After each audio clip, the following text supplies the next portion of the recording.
John, who is she? And why haven't I met her before? Sarah, this is Susie. We have been seeing each other for some time now. I didn't know how to tell you, and I'm sorry it had to come out like this. Hi, Sarah. I never wanted to cause any harm or hurt you.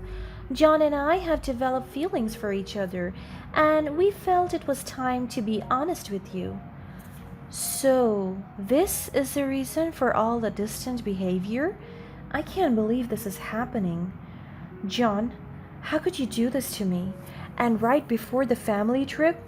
Sarah, I know this is difficult to understand, but I've been unhappy in our marriage for a while now. But Susie has brought joy back into my life.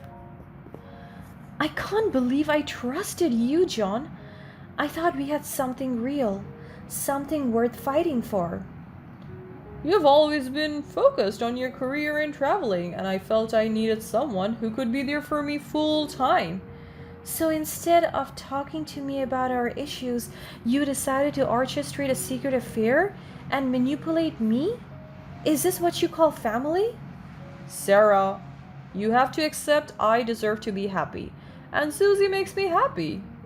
I, I can't believe I'm hearing this.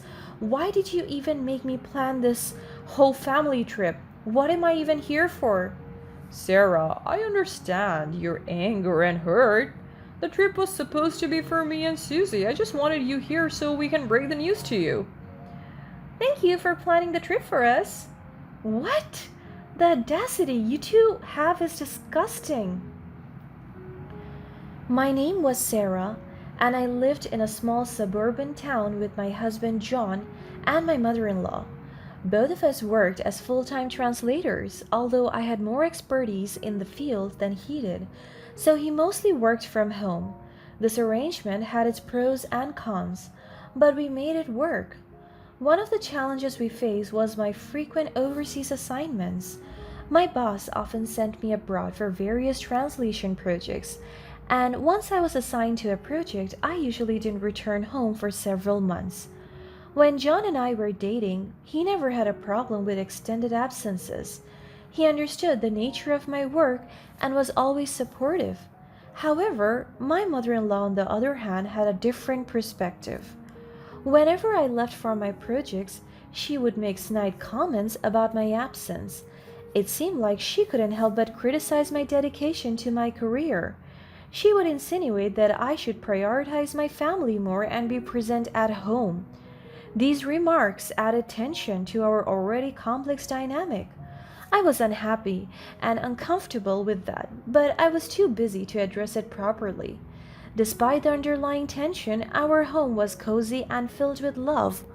We had great friends and a stable routine that brought us joy. John and I cherished the time we spent together when I wasn't traveling, and we made the most of it. So, on the surface, everyone thought we had the perfect marriage and family. However, beneath the surface, the tension continued to brew, creating unease in our household. Living with my mother in law had its own set of challenges. She had her opinions about how things should be done and often imposed them on us. While her intentions were usually well meaning, it sometimes felt suffocating, like she was trying to control our lives. This dynamic between us was complicated and contributed to the mounting tensions in our household. And as time went on, it became clear that the strains within our family were growing. The once harmonious atmosphere started to feel strained, like a fragile balloon ready to burst. Little did we know that the events that would unfold in the coming months would push us to our limits. Our lives were about to take a dramatic turn, challenging us in ways we never anticipated. That day, after 5 long months, I finally found myself on my way home from the airport. The anticipation built up inside me, knowing that I would soon be reunited with John. The thought of seeing him again after such a long separation brought a mix of emotions, excitement, relief, and a touch of nervousness. As I walked through the front door, however, there was an unexpected emptiness that greeted me. John wasn't home yet. I was disappointed because I expected him to be as excited as I was. With a sigh, I decided to make the best of the situation and began tidying up the messy room. It had always been a point of contention between us, as John had a tendency to neglect cleaning. But on this day, in my eagerness to see him, I brushed aside the annoyance and forgave him easily. While in the midst of organizing, I heard the sound of the front door opening. My heart skipped a beat, and I hurriedly put down what I was doing. There he stood, my husband, looking like he was slightly taken aback as if he had forgotten about my return. Had he not been eagerly awaiting my arrival? Did he not miss me as much as I missed him? Suppressing my wounded feelings, I mastered the courage to express myself. Hi, honey. I'm home. Where have you been? I was sort of looking forward to a celebration or something. What? What celebration? Well, that sounds like a lot of trouble. John, I have been away for 5 months, and it feels like you forgot that I was coming home today. I missed you so much, and I was hoping for a warm welcome. He glanced at me wearily, and I could see a hint of irritation in his eyes. I'm tired. I don't have time for that. What do you mean? Don't you have time for your wife?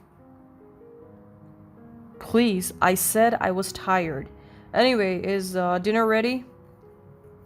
His words landed with a thud. It seemed as though my homecoming didn't hold the significance I had imagined. In the days that followed, an icy silence settled between us. The warmth and affection that once filled our home had disappeared, replaced by tension. We moved about our daily routines with strained politeness. The disappointment lingered, casting a shadow over our interactions, and I couldn't help but wonder where we had gone wrong. Still, I pushed forward. John was still the man I loved, and I did want to work things out with him more than everything. One day, amidst the chaos of my work related tasks, I received an unexpected call from my mother in law. Her voice carried a hint of excitement as she proposed a family trip to Bali, a destination known for its breathtaking beauty and serene landscapes. The idea of a getaway seemed enticing, and for a moment it sparked a glimmer of hope within me. Maybe that was the time for me to finally make things right with John. Knowing that I had experience with organizing trips, my mother in law suggested that I handle the travel arrangements. Reluctantly, I agreed, even though deep down I knew I was already overwhelmed with my workload and had little time to spare. However, considering the strained relationship between John and me, I didn't want to risk upsetting his mom in any way, and so I agreed. She was overjoyed. As the planning process unfolded, a sense of anticipation washed over me. Perhaps, I thought, this trip could be the turning point. It could be a chance for me and John to reconnect and rediscover the love that seemed to be slipping away. I held on to this glimmer of hope, hoping that the beauty of Bali would help our relationship. Despite the tensions beneath the surface, I pressed on with the task of making all the necessary travel arrangements.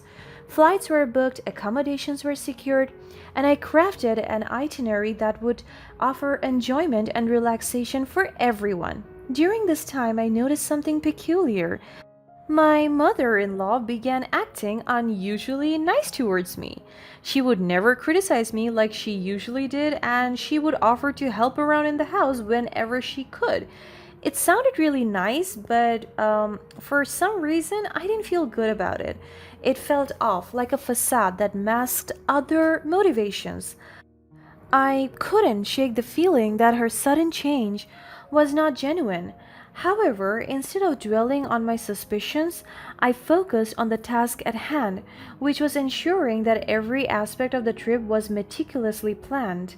I poured my energy into making the journey as enjoyable as possible, even as doubts lingered in the back of my mind.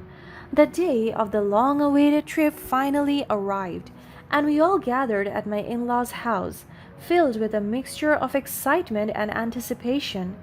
As I stepped into the living room, my eyes landed on my husband, standing beside a young woman I had never seen before. Suddenly, a terrible feeling washed over me. She was holding onto my husband's arms as if she was his wife, not me. What role did she play in all of this? John, who is she? And why haven't I met her before? Sarah, this is Susie. We have been seeing each other for some time now. I didn't know how to tell you, and I'm sorry it had to come out like this. Hi, Sarah. I never wanted to cause any harm or hurt you. John and I have developed feelings for each other, and we felt it was time to be honest with you. So, this is the reason for all the distant behavior? I can't believe this is happening, John. How could you do this to me? And right before the family trip? Sarah, I know this is difficult to understand, but I've been unhappy in our marriage for a while now. But Susie has brought joy back into my life. I can't believe I trusted you, John. I thought we had something real, something worth fighting for. You've always been focused on your career and traveling. I felt I needed someone who could be there for me full time. So instead of talking to me about our issue, you decided to orchestrate a secret affair and manipulate me? Is this what you call family? Sarah, you have to accept I deserve to be happy, and Susie makes me happy. I can't believe I'm hearing this. Why did you even make me plan this whole family trip? What am I even here for? Sarah, I understand your anger and hurt. The trip was supposed to be for me and Susie. I just wanted you here so we can break the news to you. Thank you for planning the trip for us. What? The audacity you two have is disgusting. Before I could inquire further, my mother-in-law stepped outside and interjected. The words that came out of her mouth were extremely shocking. Ah, Sarah, there you are. I saw that you have met Susie. You are in on all of this? Susie is the woman I have found for John. She will be the perfect companion for him, always there by his side, unlike you with your constant absences. What do you mean? I thought this trip was for us, to reconnect, to spend quality time together. Oh, dear Sarah, you really are clueless, aren't you? The trip was never about you. It was always about John and his happiness. I have found someone who can give him what you never could. My heart sank as I realized that the trip I had thought was meant for us had been orchestrated for Susie and John all along. It became painfully clear that my mother-in-law had been using me as a pawn in her own twisted game. How could you do this? How could you use me like that? Use you? My dear, I knew your career would eventually drive a wedge between you and John. I simply expedited the process. You're malicious. How can you be so heartless? I thought you cared about our happiness as a family. My dear, my only concern is ensuring that John has the life he deserves, and clearly that doesn't involve you.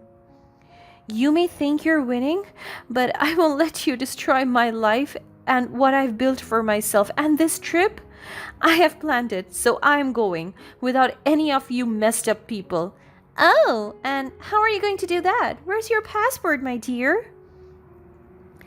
In a shocking turn of events, my mother-in-law snatched my passport from my hands and set it on fire.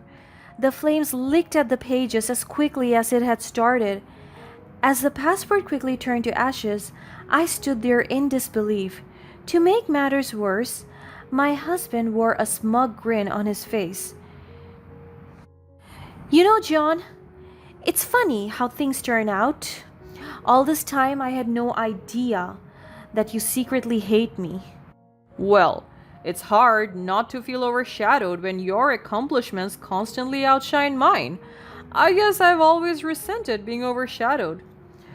John, we were supposed to be a team. We should have faced these insecurities together. Instead, you let it ruin your own family.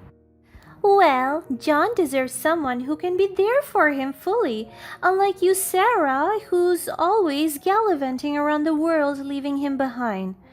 Is that why you burnt my passport? Exactly. To hell with your trips. You don't deserve to go anywhere. But little did they know I had a trick up my sleeve. I calmly revealed to them, but here's the thing. You see the passport you burned? It wasn't mine. It was John's, carefully concealed within my passport cover. What? Wait, what? You mean my passport was the one you destroyed? How is that possible? I had a feeling something like this might happen.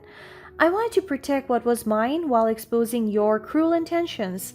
Looks like your plan backfired spectacularly. But why would you do that, Sarah? Because, John, I deserve better than this toxic game you both played. It was for his own good. I was only trying to make him happy.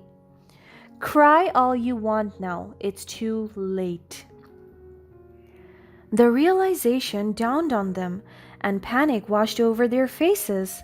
Their twisted plan had backfired in a spectacular fashion. Then I held up my phone and swiftly canceled their flights. I informed them that I would be embarking on this trip to Bali alone, determined to make the most of my time in this beautiful destination.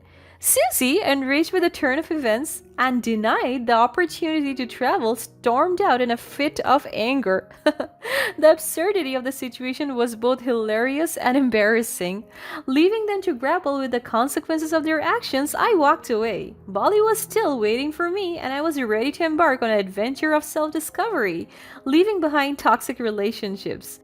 Of course, it was extremely tough. I was sobbing on my flight to Bali, thinking about how my family had been ruined. But I knew it was the perfect time to regain my sense of self and reward myself with something extraordinary. I immersed myself in the vibrant beauty of Bali, finding solace in its breathtaking landscapes and rich culture. The trip became a turning point in my life, allowing me to rediscover my own strength and independence. It was a time of self reflection and healing. Upon returning from Bali, I made the decision to file for divorce from John. I knew I deserved better than a life with so much jealousy and deceit. The court eventually ruled in my favor. Exposing John's affair allowed me to secure the financial compensation I deserved, ensuring that John would bear the consequences of his actions. As time went on, I heard that Susie, the woman John had left me for, had soon abandoned him for a wealthier and more successful man. As John struggled to make ends meet, it seemed that their shallow foundation could not withstand the tests of time. I couldn't help but feel a sense of vindication, realizing that their plan had truly crumbled. John found himself at his mother's house. Together they struggled to manage the household chores and bear the financial responsibilities. But for me, their struggles no longer held any significance. I had moved on. I focused on building my own happiness, surrounded by genuine relationships and a newfound sense of freedom. I embraced the future with optimism, knowing that I had taken control of my own destiny and paved a path towards a fulfilling life.